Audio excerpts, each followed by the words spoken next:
Welcome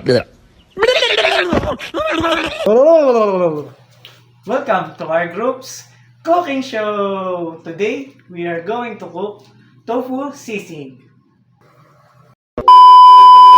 So first, we're gonna chop the onions.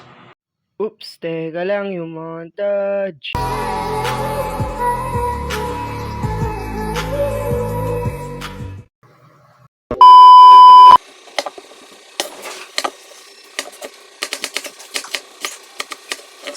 $2,000 later. Now we're gonna chop the cheese.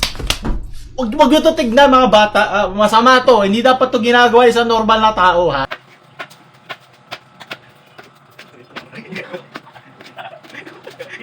$2,000 later.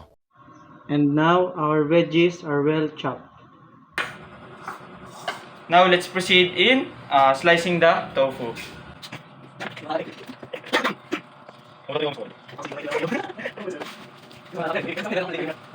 $2,000 later. We're done in slicing the tofu.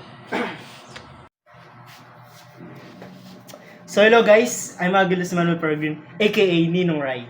So we're gonna start up by heating the oil. Yes, heating the oil. Oh no!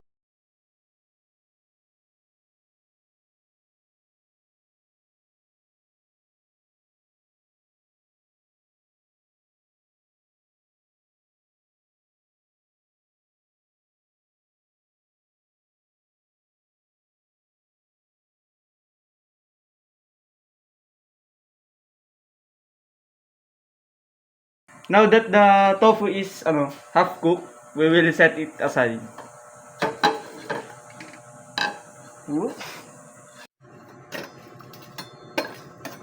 Now we're going to cook the onions because the other ingredients is already cooked. We're going to put some chili for aroma.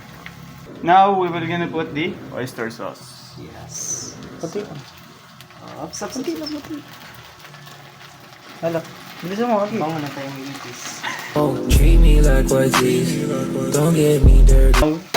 Paul is tossing the pan. Yes, sir. Tapon. Naubos na. Naubos na. $2,000 later. And now, our tofu sisig is done.